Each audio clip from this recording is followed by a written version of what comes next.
Saiu o índice que antecipa a inflação oficial de fevereiro. O IPCA 15 subiu 0,84%. Os preços médios aceleraram em relação a janeiro, quando houve uma alta de 0,2%. Pesaram nessa alta o reajuste das mensalidades escolares e o grupo transporte, que incluiu passagens aéreas e combustíveis. No grupo alimentos, o destaque foi para a alta de 10% do tomate, 0,8% das carnes. No mês, houve queda no preço do arroz, frango e frutas. Bom, hoje é dia, sexta-feira, né, de fazer a análise semanal do mercado do boi gordo. A gente vai fazer um balanço de fevereiro e entender quais as perspectivas para o mês de março. Está muita gente alegre aí, confiante com a subida da arroba do boi, né? Parece que eu vou começar já a falar com o Felipe Fabre, aqui do meu lado, que está com a mesma paleta que eu, tamanho de marrom.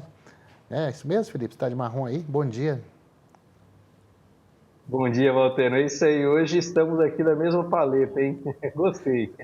Muito bem, Felipe. Olha só, que beleza, hein? R$ 360 arroba, né? Essa semana alcançou, foi isso? Valtero, a gente já vê alguns negócios pontuais, tá? A gente tem que destacar isso, esses R$ 360 por arroba foram negócios pontuais, mas ele aconteceu sim. Cenário base hoje tem sido de 350 a 355 em São Paulo, cenário de preços firmes, tá? Para o nosso amigo telespectador, para ter uma ideia, esse janeiro de 2026 para fevereiro, né? No caso, o fechamento do mês em relação a janeiro, nós estamos falando do melhor avanço nominal da cotação da arroba do boi gordo desde 1999. Tá? Então, o preço do boi ele acabou avançando aproximadamente, na média, 6,5%, segundo aqui o levantamento da Spot Consultoria, em relação a janeiro. Então, um mercado que esteve muito firme, um mercado sustentado por uma demanda aquecida. Você bem citou agora os dados preliminares do IPCA, eles refletindo um pouco dessa demanda por carnes também nesse contexto, tá? E uma oferta de boiadas que está sendo mais fraca para a indústria nesse momento. Os dados de janeiro já demonstram um recuo na comparação anual do abate de bovinos, isso sob o sistema de inspeção federal, e agora em fevereiro esse quadro se manteve dessa forma, né? O recuo nos dados parciais até o dia 27 também indicam uma retração na comparação anual. Então, um mercado que tem tudo para começar março sustentado e talvez ganhar até um pouquinho mais de força, mas a gente fala já sobre o porquê de ganhar mais força talvez em março. Exatamente, eu já ia emendar essa pergunta, porque a gente não esperava essa recuperação tão cedo no começo do ano, né? A gente falava mais adiante. Por que ela está acontecendo agora e qual é a perspectiva para março?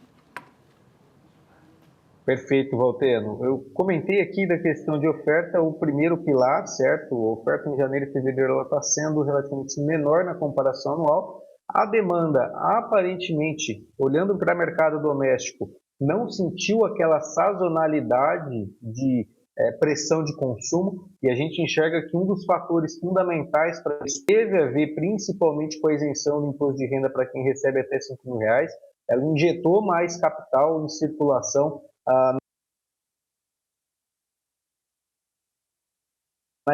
diferente, tá? Tá dando uma oscilada aqui, vamos ver se... Ô, Felipe, tá me ouvindo? Opa, escuta sim, Valtero. Deu uma pequena falhada aí, retoma essa última análise sua aí, os últimos segundos aí.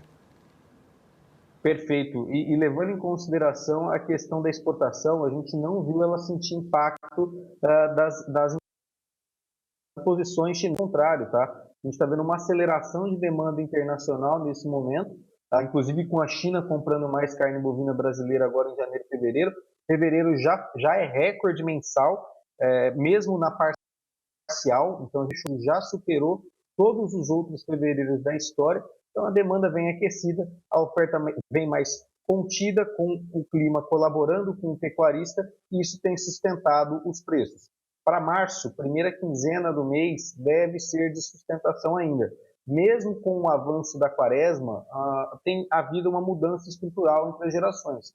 Ainda há aqueles que ficam no período, tá? Mas não é hoje um fator sazonal de menor demanda por carne bovina. A gente, inclusive, enxerga que na primeira quinzena, com o recebimento dos salários, deve haver uma procura no mercado doméstico ainda acelerada por carne bovina. Então, isso tende, no nosso ponto de vista, a manter a arroba do boi sustentada no curto prazo. Atenção para a segunda quinzena do mês. Segunda quinzena do mês pode sentir um pouco mais, principalmente porque o clima já começa a dar uma mudada, a gente começa a flertar com a entrada do outono, né? Então isso pode passar a impactar um pouco mais no mercado e o consumidor brasileiro perde um pouco da sua força. Mas, no geral, é um mercado que a gente enxerga bem promissor ao longo do mês. Ô Felipe, você fez aí algumas alusões ao mercado externo. É claro que a arroba do boi está diretamente relacionada a esse movimento de compras do exterior. Tem a ver. Então, tem duas coisas que eu queria que você analisasse.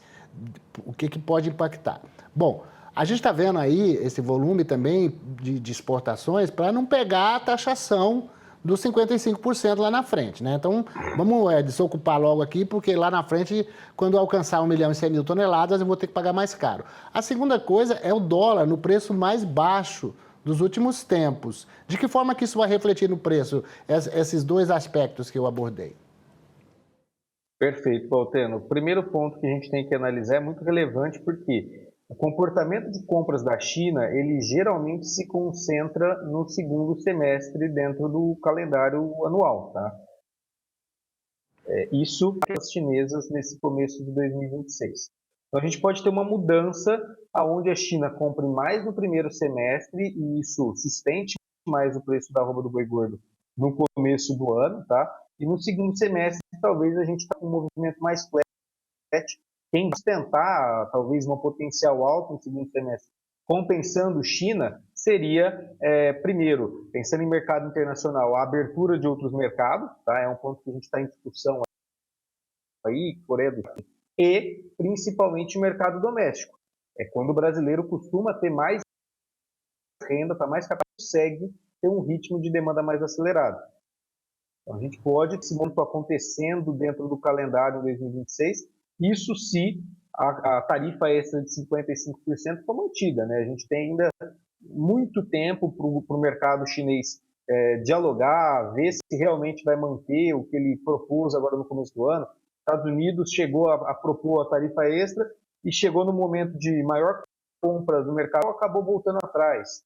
Nós temos hoje um cenário global de carne bovina, o preço está muito oneroso. A gente está falando de um preço da carne no mundo, no maior preço da história, né? Estamos falando de 18 dólares o quilo, em média, no mercado internacional.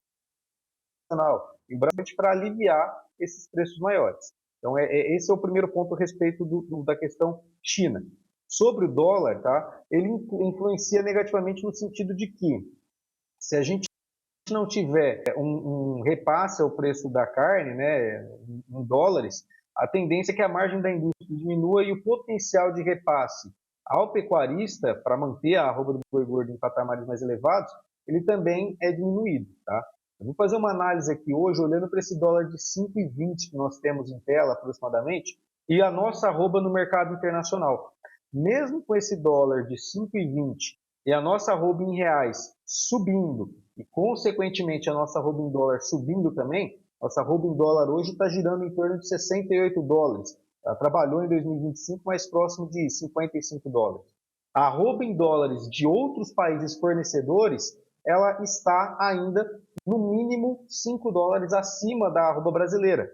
É a arroba do Paraguai, que está girando em torno de 73 dólares. Ou seja, mesmo com um câmbio mais depreciado hoje, né, o dólar depreciado frente ao real, e com o aumento da cotação da nossa arroba em reais, o Brasil ainda está competitivo frente aos outros países. Por quê? Mais uma vez, reforço, a gente está em um momento de choque de oferta de carne bovina no mundo e esse movimento do dólar ele não foi só frente ao real, ele foi frente a todos os emergentes por uma política que o governo local está impondo. Então, a gente está vendo que a disputa entre os fornecedores, ela tem ainda mantido o Brasil como o principal fornecedor, ou com preço mais acessível e volume também, tá? Então, voltando, no aspecto dólar, se ele subir, em resumo, é bom para nós porque a nossa competitividade tende a melhorar ainda mais e o preço da acabar subindo mais que a gente vê nesse momento. Seria, na minha visão, um dos principais fatores de alta, além do que a gente já reportou nesse começo do ano,